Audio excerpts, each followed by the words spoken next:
তৃণমূলকে উৎখাতের ডাক অমিত শাহের। 26-এ বিজেপি সরকার গড়ার ডাক। 2024-এ বিজেপি সংখ্যাগরিষ্ঠ বাংলায়, 2/3 সংখ্যাগরিষ্ঠ বিজেপি। বঙ্গ সফরে এসে জানালেন অমিত শাহ, বছর খুললেই নির্বাচন, কাউন্টডাউন শুরু। অমিত শাহর সাংবাদিক বৈঠকে স্পষ্ট, তৃণমূলকে উৎখাতের ডাক দিয়ে 26-এ বিজেপি সংখ্যাগরিষ্ঠ বাংলায় বললেন অমিত শাহ। কি বলেছেন দেখুন।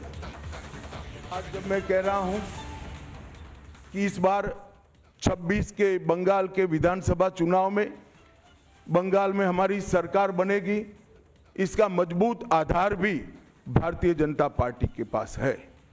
मैं आपको 2014 से 2024 तक के चुनाव के यात्रा के परिणामों को बताना चाहता हूं। 2014 के लोकसभा चुनाव में हमें 17% वोट मिले थे और 2 सीटें मिली। मेरी बात जरा सभी पत्रकार बंधु ध्यान से सुने। 2014 के चुनाव में हमें 17% वोट और 2 सीट मिले थे। 2016 के विधानसभा चुनाव में हमें 10% वोट मिले और विधानसभा की केवल 3 सीटें मिली थी। फिर 14 से 19 के बाद 19 के लोकसभा चुनाव में हमें 41% वोट मिले और 18 सीटें मिली। और 21 के विधानसभा चुनाव में हमें 38 वोट मिले और 77 सीटें मिली। ये बहुत बड़ा अंतर है।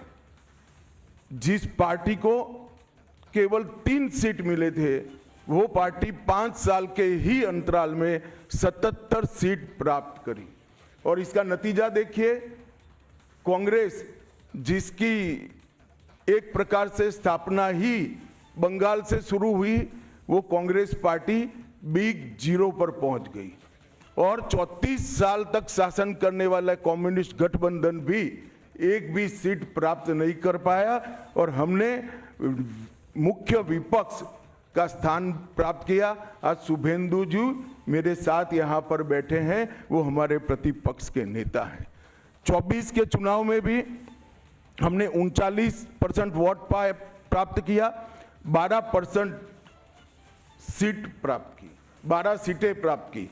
और 26 में हम निश्चित रूप से प्रचंड बहुमत के साथ भारतीय जनता पार्टी की सरकार बनाने वाले हैं। নানা ধরনের কন্টেন্ট দেখার জন্য লাইক করুন, শেয়ার করুন আমাদের ফেসবুক পেজ, সাবস্ক্রাইব করুন আমাদের ইউটিউব চ্যানেল। পাশাপাশি অন্যান্য ব্রেকিং নিউজের জন্য অবশ্যই চোখ রাখুন রিপাবলিক বাংলায়।